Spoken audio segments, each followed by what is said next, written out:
sa ating bayan. Ayan. Mga kababayan, abangan nyo, huwag kayong aalis ha. Wala, ayan na, ayan na! Ayan na! Ayan na guys, and ngayon lang ito. Ayan na guys, tumating na guys, si Kati Binag. Sabi ko sa inyo eh. Hello! Hello, ayan na! Ayan na guys.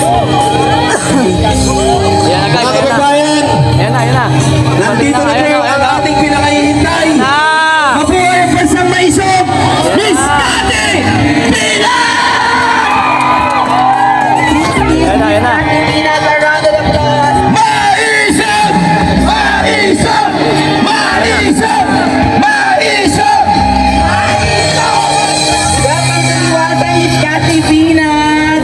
At kaya mga kababayan, pagbigyan po natin ng panahon sa kauna-unahang pagkakataon, ang bayang Maisog ay nagpapasalamat sa isang matapang na babae na paninindigan ngayong gabing ito at imumulat ang taong bayan na ang ating Pangulo ay Bangag. Please welcome Miss Kati Binag! Magandang gabi, Maisog! Ayan na! Dito naman ako sa inyo mula nung araw. Nandito kayo. Alam nyo, may mga paninindigan po kayo. Mabuhay po kayong lahat. Huwag po kayong mawawala ng pag-asa. Basta tama ang ating pinaglalaban, mananalo po tayo. Hindi po kayo mabibigo kasi ang Diyos ang magbibigay ng daan para sa inyong para manalo kayo lahat. Di ba? Tayo. Di ba? So, it's my pleasure to be here. Nakakatuwa. May mga panahon na gusto ko puntahan lahat ng inyong rally. Pero alam niyo naman po, syempre, sabi nga lang mag-ingat ako. Pero alam niyo po, sabi ko nga, kung eto yung magiging dahilan para maibuwis ko yung buhay ko. As long na alam natin na ang buhay natin ay sinurrender na natin sa Panginoon. Hindi na tayo matatakot dahil alam natin ito ay isang malaking bagay for us para sa mamamayang Pilipino. Wala na ho akong pakialam. Naumpisahan na ho natin ito, hindi na ho tayo titigil. Kasi alam natin, nagsasabi tayo ng totoo, hindi tayo nagsisinungaling. Sabi ko nga, I have nothing to gain. Wala ho ako mapapala dito rather than telling the truth. Nagsasabi lang po tayo ng katotohanan dahil talaga naman ho, na ang hirap na pamunuan tayo ng mga adik. Alam niyo po yun? Ang hirap. Kasi kapag adik ka, hindi ho maayos ang pag-iisip mo. Kapag adik ka, hindi ka matinong, hindi ka matinong mag-isip. Diba? At ako alam ko po, kasi personal experience ko ho yan. Kasi ang kuya ko ay naging adik. Ang naging kasama ko, naging adik. Naabuso po ako ng adik. Okay lang, sabihin na natin, kung normal, regular na tao, normal na tao na hindi ka nakaupo sa gobyerno, gusto mong mag-addict, bahala ka sa buhay mo.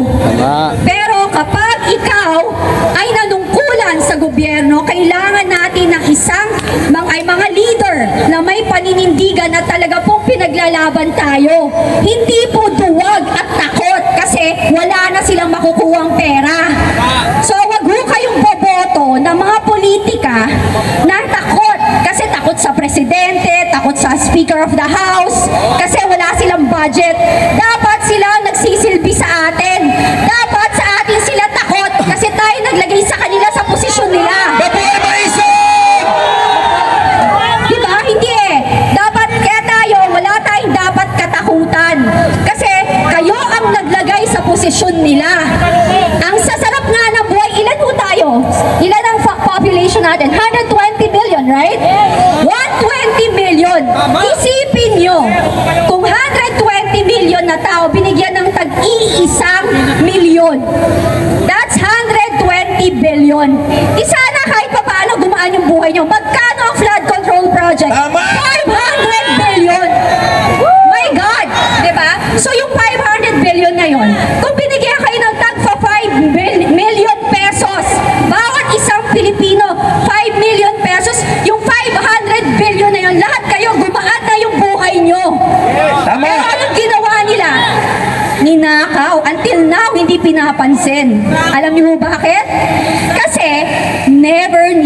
whenever silang naghirap.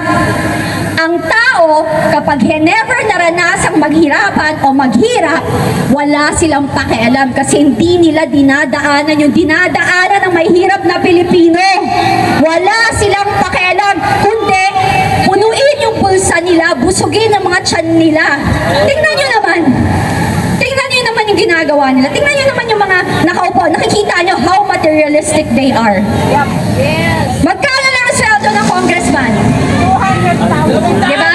100 plus. Sabi na 200,000. Yung iba dyan, 4 million ang relo. Ang sasakyan, magkano? May naka-AMG pa. Alam mo ba magkano AMG? Diba?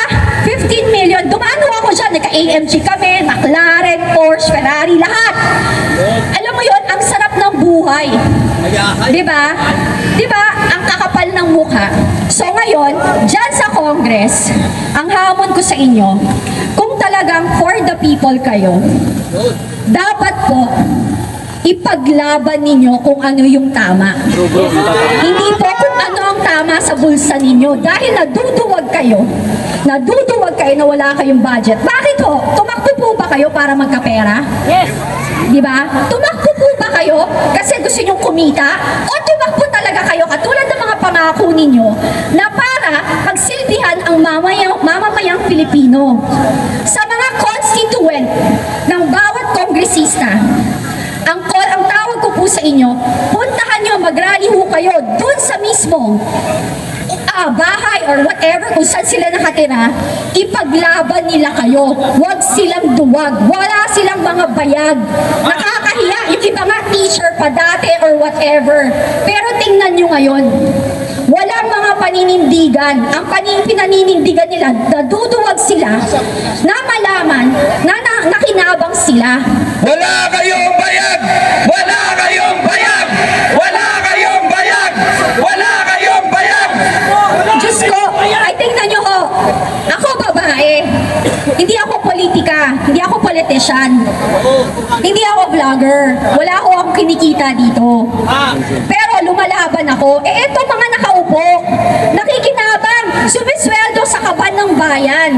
Nung tumatakbo, nangangako ng lahat na halos sa Bisaya ba, hinahalikan ang lupot nyo, kulang na dilaan yung mga kalyo nyo sa paa, pati split ends yung sambahin.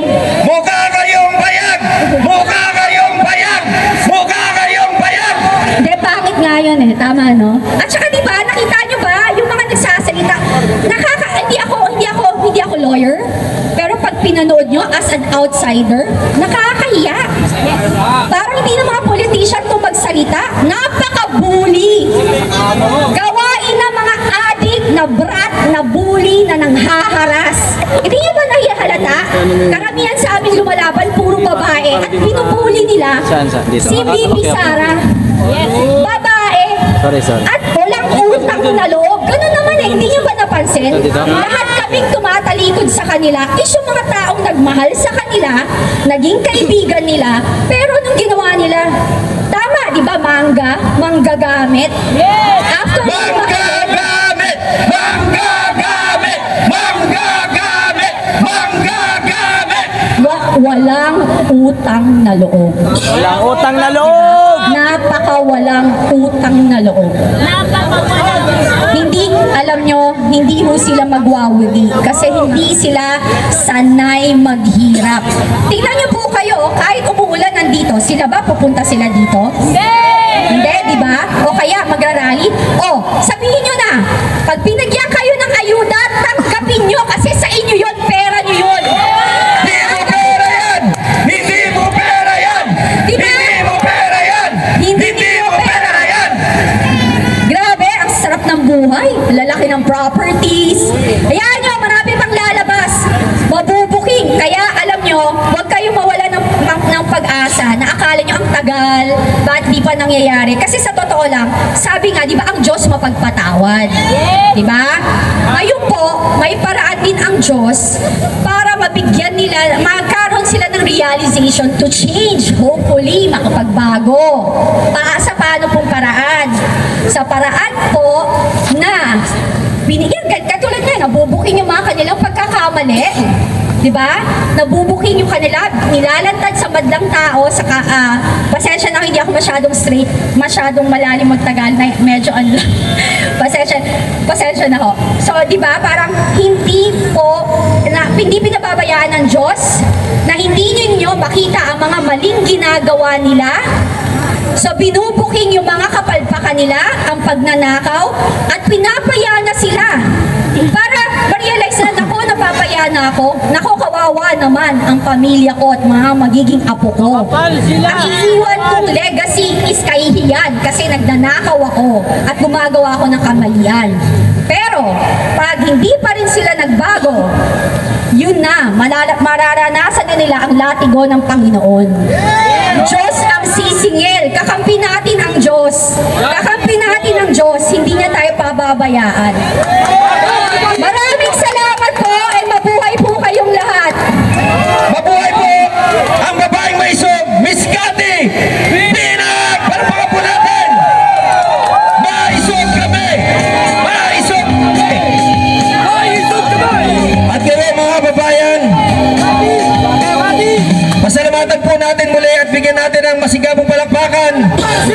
Babaeng maisog, Miss Cathy Binag! Yan, kauna-unahang public appearance po yan ng ating bagong bayani, Miss Cathy Binag. Ano masasabi mo, Princess Maui? Alam mo, Ikaw ba ay nagulat?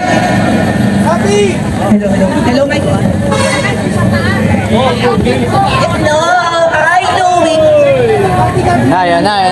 Meron ba, rinig bang kagandahan ko? One of the things na na-appreciate ko with Miss Cathy Binag ay ang sinabi niyang lumalaban lang siya dahil nga po ayaw niya ang mamanahing niyang mga anak balang araw kaya na pinamumunuan ng mga bangag. With that, Miss Cathy Binag, thank you so much for your courage and for your bravery, and may God bless us all. Ang mga sinabi, nasa panig natin ang may pad. Kaya